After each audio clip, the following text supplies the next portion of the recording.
अब ये एग्जैक्ट अभी याद नहीं है, हमें देख के ही नहीं बता पाएंगे जो रिक्ति गई होगी। सो तो एक ही पद होगा तो एक ही पद भेजा होगा ना। हमारे डीपीओ स्थापना करते हैं, कई बार समीक्षा होगी, विभाग का जो डायरेक्शन मिला होगा उसके हिसाब से क्या होगा। हर जगह उर्दू की पढ़ाई नहीं होती है ना। बिहार की दूसरी सरकारी भाषा है उर्दू, और उर्दू से लोग बड़ा प्यार करते हैं, बड़ी मोहब्बत करते हैं। कहा जाता है कि उर्दू अगर नहीं होती तो भारत की जंग आज़ादी में जो एक बड़ा रोल था वो चूक जाते लोग, कि भारत की आज़ादी में भी उर्दू का एक बड़ा योगदान था।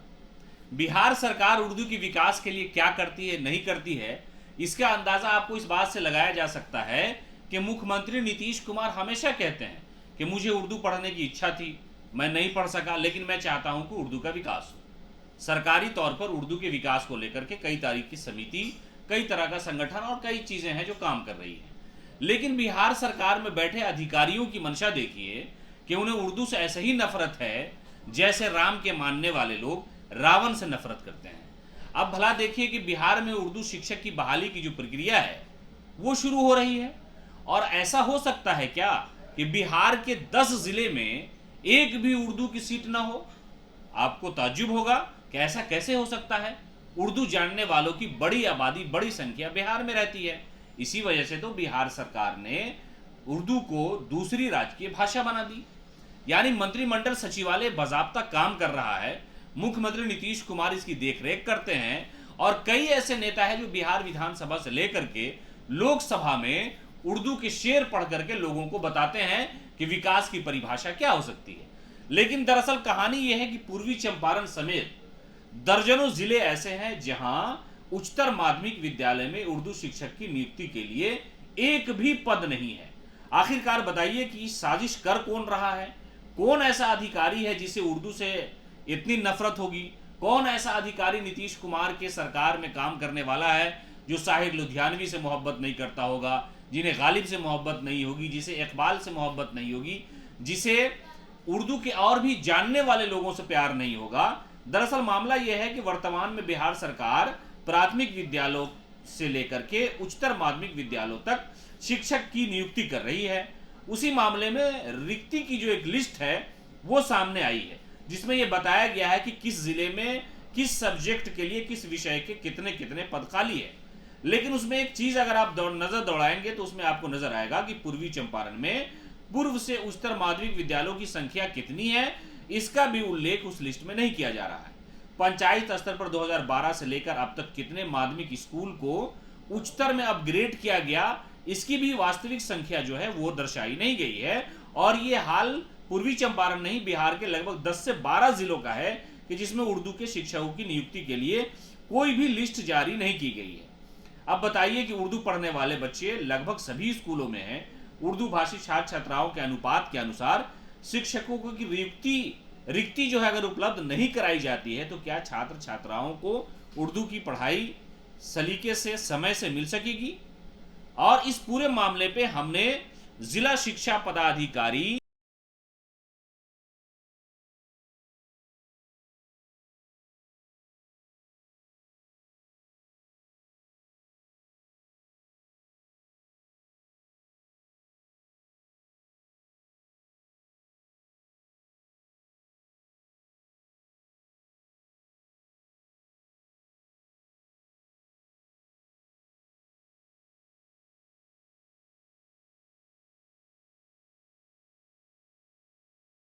तो ये और जगह पद पर होंगे, अपॉइंट होंगे, एक ही पद होगा ना।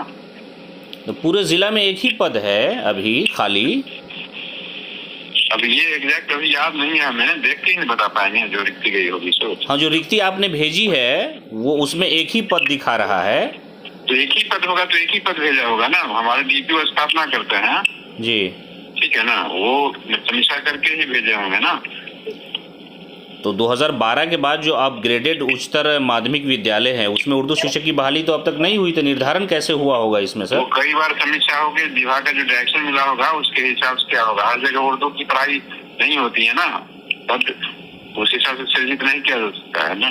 तो हर स्कूल में तो लगभग उर्दू बच्चे हैं जो बिहार सरकार का। हर स्कूल में कैसे आप समझ रहे हैं, जो पॉपुलेशन बेस जैसे ढाका है या फिर इस तरह का एरिया है वहाँ होगा ना उर्दू के छात्र। हर जगह उर्दू के छात्र थोड़े मिलते हैं।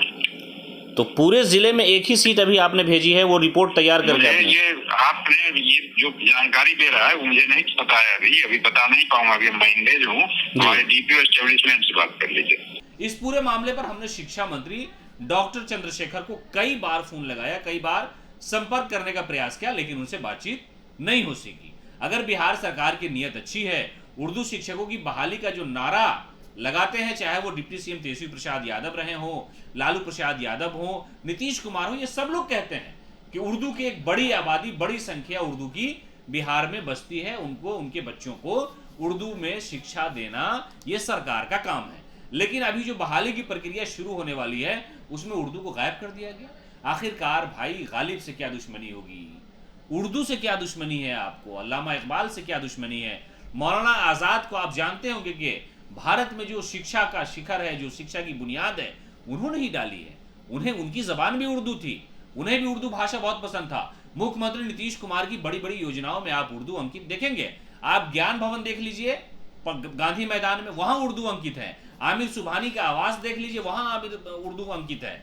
तो मुख्यमंत्री नीतीश कुमार उर्दू की भाषा के विकास को लेकर के बहुत सजग रहते हैं, लेकिन उनके जो अधिकारी हैं, जो उनके जिला शिक्षा पदाधिकारी हैं, जो उनके ब्लॉक शिक्षा पदाधिकारी हैं, उनका कारनामा देखिए कि उर्दू से इतनी नफरत है कि उर्दू की सीट को ही गायब कर दिया गया।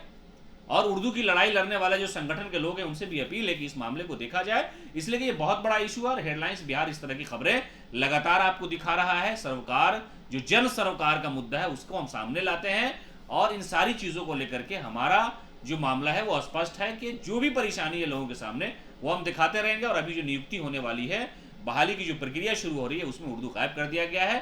तो इस पर शिक्षा मंत्री को ध्यान देना चाहिए, माननीय मुख्यमंत्री को तवज्जो देना चाहिए कि आखिरकार उर्दू के साथ ये सौतेला व्यवहार